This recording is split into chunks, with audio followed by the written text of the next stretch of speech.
बिस्मिल्लाहिर्रहमानिर्रहीम। अस्सलाम वालेकुम। Dear students, you are watching physics with की रज़ा। डियर स्टूडेंट्स, आज हम 9th क्लास का जो सेकंड चैप्टर का फंडामेंटल टॉपिक है इक्वेशन ऑफ मोशन, उसका बी पार्ट करने जा रहे हैं।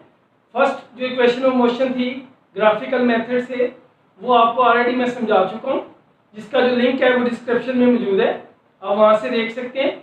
सेकंड इक्वेशन आज हम करेंगे, उसको ड्राइव करेंगे किस मेथड से? ग्राफिकल मेथड से। जी स्टूडेंट्स,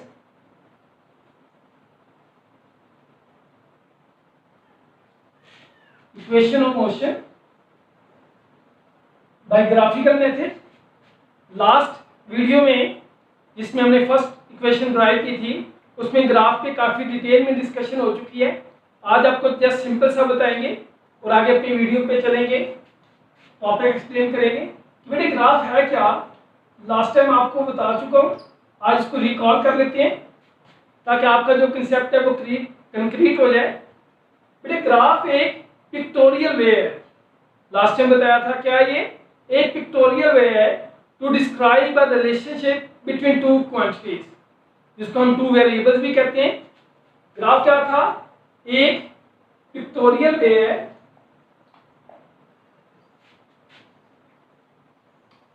और ये करता क्या है बेटे? एक रिलेशनशिप शो करता है किसमें?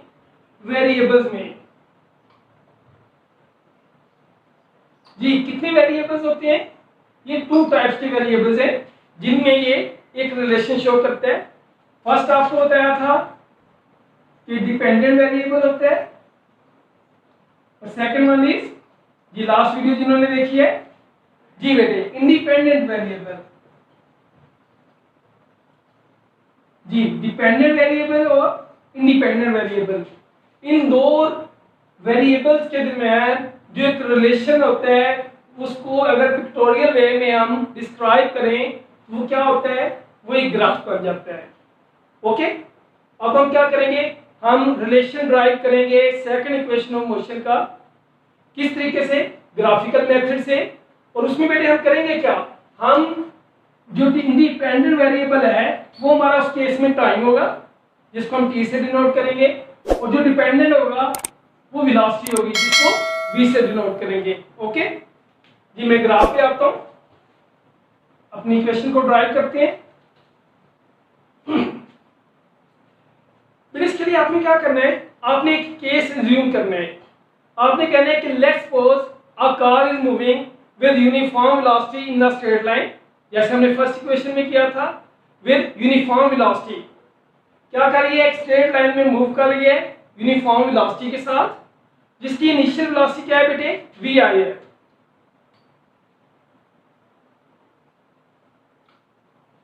इनिशियल वेलोसिटी को हम वी आई का नाम देंगे। I stands for initial, V stands for velocity. After some interval of time, कुछ वक्त गुजरने के बाद, टाइम कितना टी लिया हमने, उसकी जो फाइनल वेलोसिटी बन गई, यानी वेलोसिटी में कुछ चेंज आया, जो हमने ऑब्जर्वेशन में लास्ट में वेलोसिटी ऑब्जर्व की, उसको मैंने फाइनल वेलोसिटी का नाम दिया, और ये बराबर हो गई V F. F stands for final, V stands for velocity. Very good जी। हमारे पास ये सिंपल सा केस है। हमने कहा कि जो कार है उसका जो एक्सेलरेशन है उसको डिनोट कर देते हैं, एक्सेलरेशन को हमेशा ऐसे करते हैं, वेक्टर सिंबल डाल देते हैं।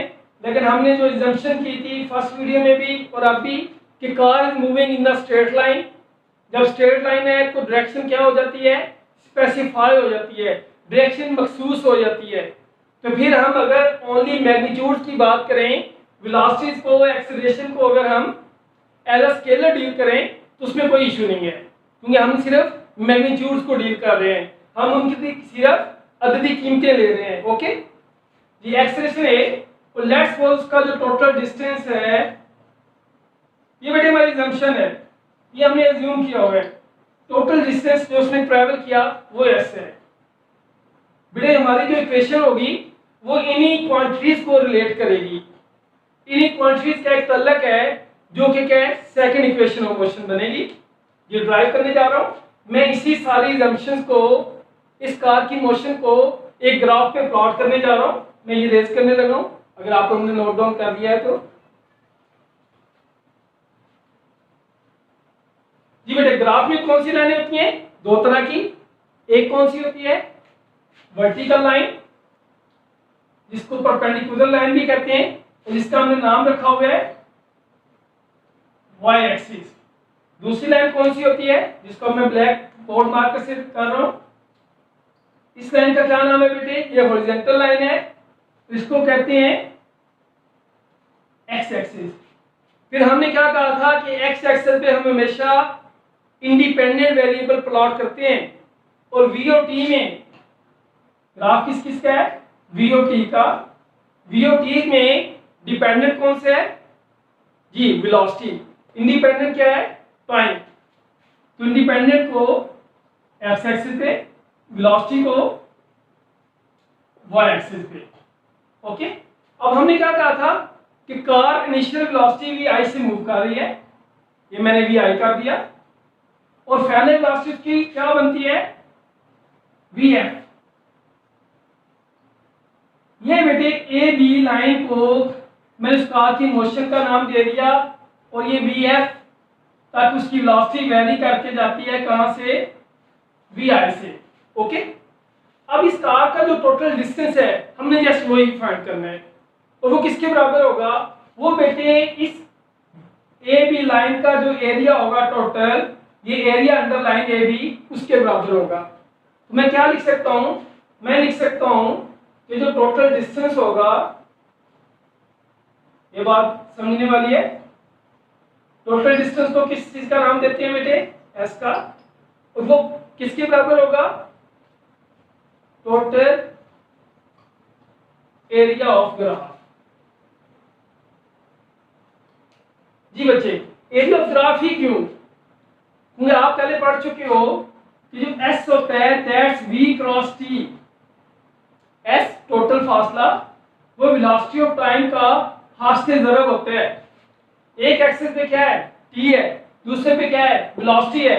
अगर इसका हम एरिया लेंगे तो वेलोसिटी मल्टीप्लाई बाय टाइम नहीं होगा, ये वाली line multiply by this line, वो क्या हो जाएगा? वो टोटल डिस्टेंस नहीं हो जाएगा जी। तो हम क्या कहेंगे कि जो टोटल डिस्टेंस है वो क्या हो जाएगा? टोटल एरिया ऑफ ग्राफ हो जाएगा। अब ये ग्राफ का ये एक ना बेतरतीब सी पिक्चर है, ये अगर यहां देखें तो मुझे कुछ अंडरस्टैंडिंग नहीं हो रही, तो मैं इसको क्या करता हूं, एक सिंपल वे में इसको रिजॉल्व कर देता हूं, दो हिस्सों में स्प्लिट अप कर देता हूं, तकसीम कर देता हूं। ये देखो, इस रीजन को ओ का नाम, ये ए, ये बी, इसको सी का, और ये डी का। तो अब देखो ये जो टोटल ग्राफ था ये दो हिस्सों में तकसीम हो गया है। एक बेटे ये वाला हिस्सा जो कि क्या है? ये वाला। आप अगर देखो तो ये बेटे क्या है? ये ट्राइंगल बन चुकी है। ट्राइंगल है ना, ए बी सी, एक ट्राइंगल। और ये वाला जो एरिया है जिसको मैं शेड करने जा रहा हूं ब्लू से, बेटे ये वाला क्या है? ये एक रेक्टेंगल बन गई है। ओ ए सी डी एक रेक्टेंगल है। तो अब देखो इस टोटल एरिया को, इस टोटल ग्राफ को मैंने दो हिस्सों में स्प्लिट कर दिया, area of rectangle plus area of triangle, area of O A C D plus area of A B C. Okay, तो मैं यहां पे लिख सकता हूं कि जो एस है दैट्स टोटल डिस्टेंस, वो बराबर होगा एरिया ऑफ, क्योंकि ग्राफ है, अब ग्राफ दो हिस्सों में तकसीम है, तो एरिया ऑफ रेक्टेंगल। जी बच्चे ये बात समझे, रेक्टेंगल कौन सी है? ओ ए सी डी, मैं नाम दे देता हूं ओ ए सी डी रेक्टेंगल का एरिया। साथ में मैं क्या करता हूं जी, बड़ा सा प्लस कर देता हूं, प्लस। अब दूसरी क्या चीज थी हमारे पास? दूसरी ज्योमेट्रिकल शेप कौन सी है? जी बेटे वो है triangle, plus area of triangle. जैसे हमने ऊपर किया, रेक्टेंगल के अगर नेम दे दिए ओ ए सी डी, तो ट्राइंगल का भी नेम है कोई, क्या है बेटे? जी बच्चे, A B C, very good, A B C. तो अभी तक हमें क्या समझ आएगी कि जो टोटल डिस्टेंस एस है वो अगर हम इसका एरिया निकाल लें और इसका एरिया निकाल लें तो वो ओके हो जाएगा। एरिया निकालने से क्या मुराद है कि हमें इस एरिया का फार्मूला पता हो रेक्टेंगल का, और हमें ट्राइंगल का भी फार्मूला पता हो, उसकी साइड्स के नेम भी आने चाहिए हमें, कौन सी साइड किसके इक्वल है। ओके जी बेटे, मैं ये ऊपर वाला रेस करने लगा हूं।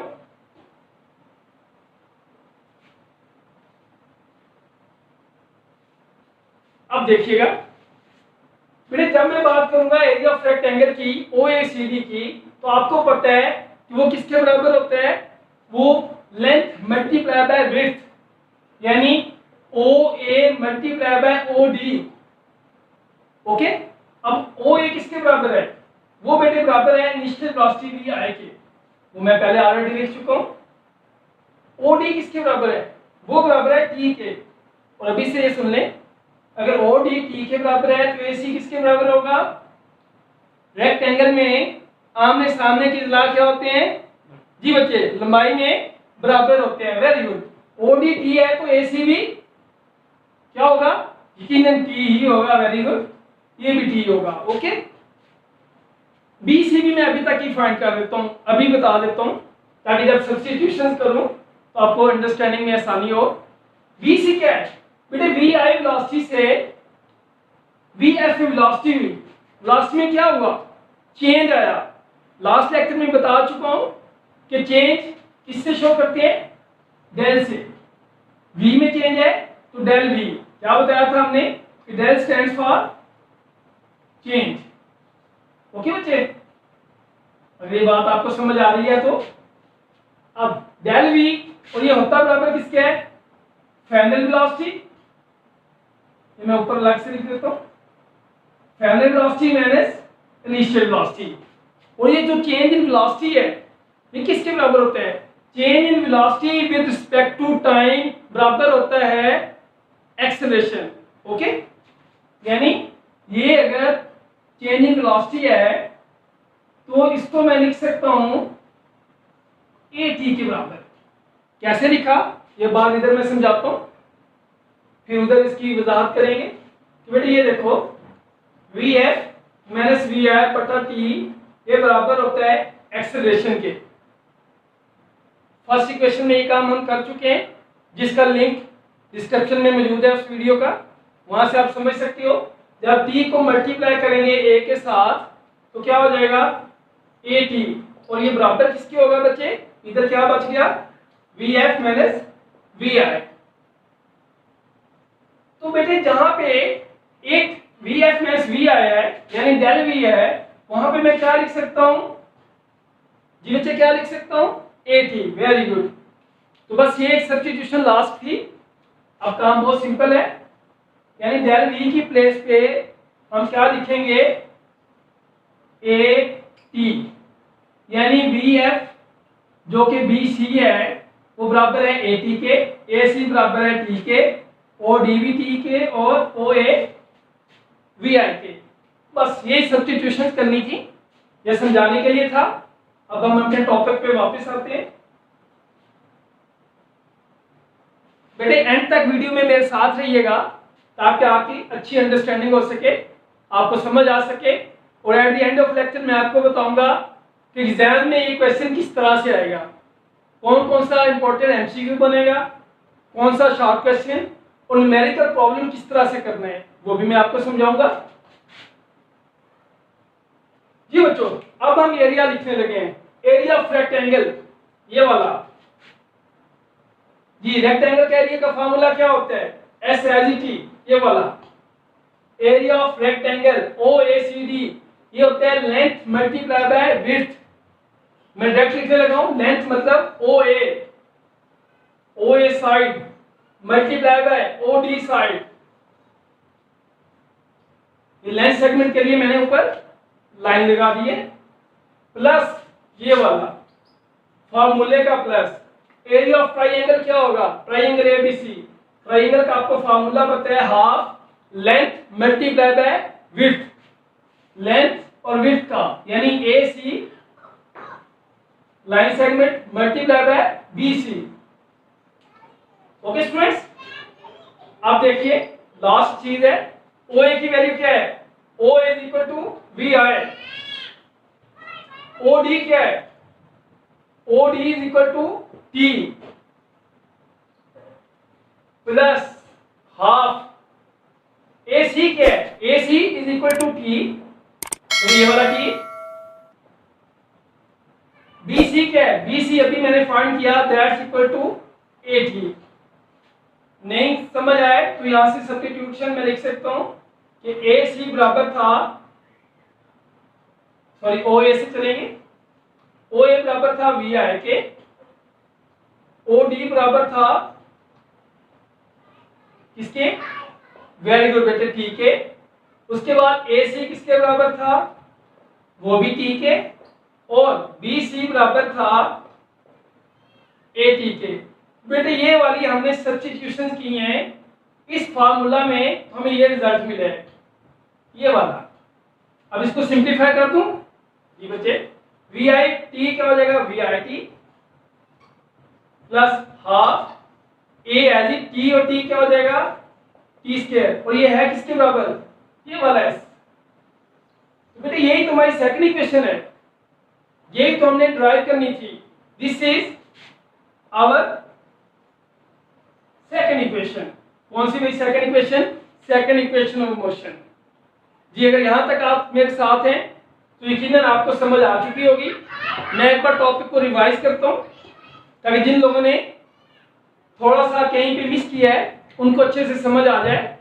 तो बेटे हमने किया क्या, हमने एक मूविंग कार की जो मोशन थी उसको ए बी ग्राफ से शो कर दिया।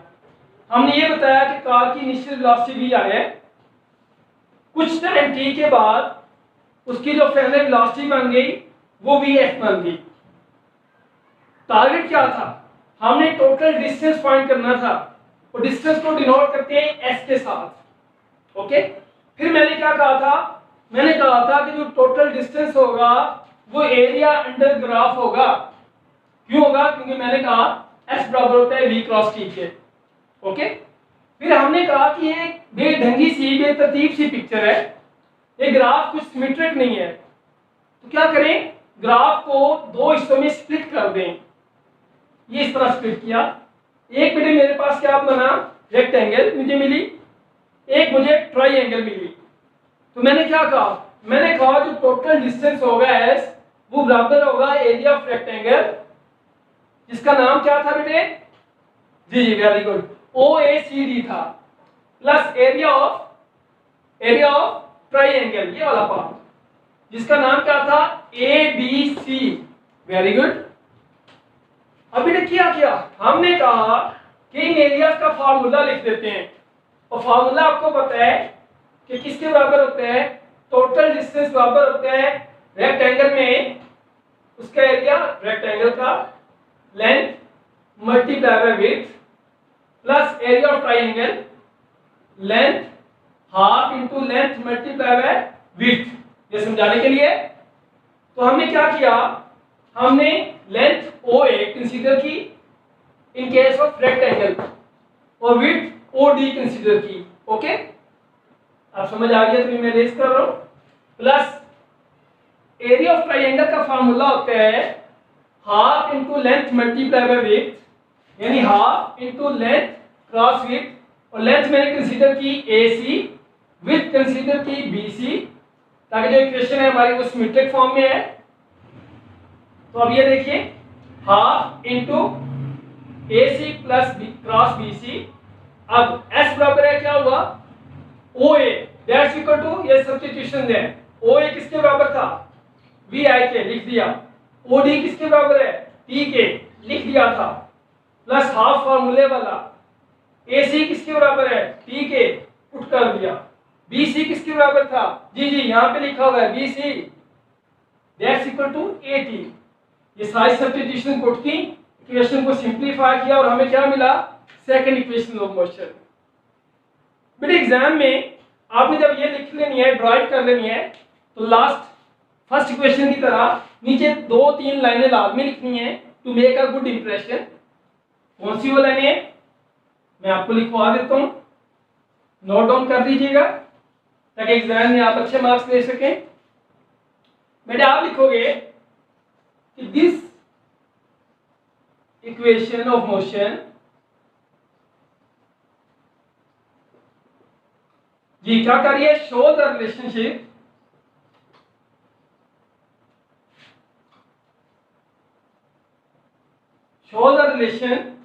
between, BW stands for between, S total distance,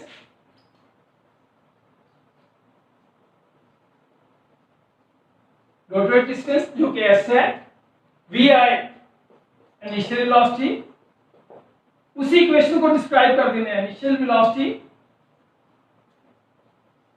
जो कि VI है, और क्या करेंगे ये इनिशियल वेलोसिटी के साथ साथ एक्सेलरेशन A और T टाइम को भी शो कर रही है। And this equation of motion shows the relationship between total distance S, initial velocity V, acceleration A and time of motion T। जी बेटे ये लाजमी लिख लीजिएगा, इससे अच्छा इंप्रेशन क्रिएट होता है। अगर यहां तक आप कर लेंगे तो इसके लिए आपको कंप्लीट मार्क्स मिलेंगे। बेटे अब हम थोड़ा सा डिस्कस कर लेते हैं कि पेपर में क्वेश्चन किस तरह से आएगा। बेटे एक तो यह है कि आपको कह दिया जाए derive second equation of motion, as a long question आ जाए तो आप एज इट जैसे मैंने ड्राइव किया आप ड्राइव करोगे। दूसरा क्या है, कोई न्यूमेरिकल आ जाता है, कहा जाता है कि if object is moving with initial velocity 10 meter per second for time interval 4 second with acceleration 2 meter per second scale। Example दे रहा हूं, find total distance covered by that body। कैसे निकालोगे, मैं न्यूमेरिकल भी सॉल्व कर देता हूं, न्यूमेरिकल से आपको हो सकता है ज्यादा अच्छे से समझ आ जाए।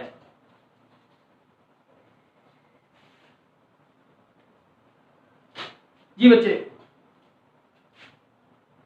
मैं क्या करने लगा हूं, मैं कहता हूं कि मुझे जो गिवन डाटा मिला है एक न्यूमेरिकल का, वो क्या है, वर्डिंग नहीं लिख रहा, सुनते जाइएगा। क्या car is moving with initial velocity, कितनी है initial velocity 10 metre per second, velocity का unit metre per second, 4 seconds तक उसने कितना एक्सेलरेशन अटेन किया, मैं कहता हूं 2 मीटर पर सेकेंड स्क्वायर, ये एक्सेलरेशन का यूनिट है।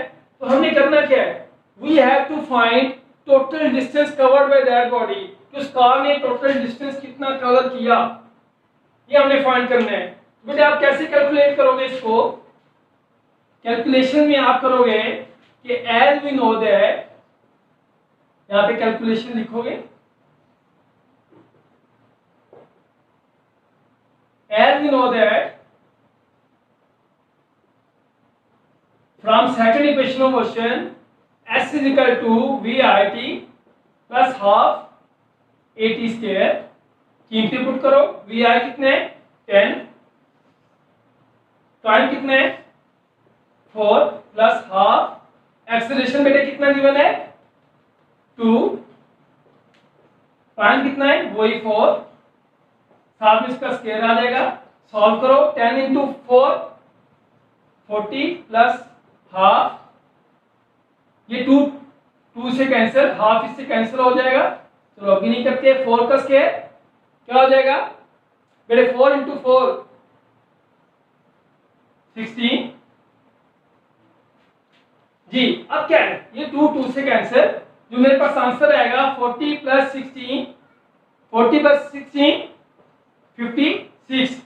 ये बेटे है क्या, ये डिस्टेंस है, तो यूनिट क्या लिखूंगा मीटर, तो मुझे जो एस मिला ये है जी 56 मीटर।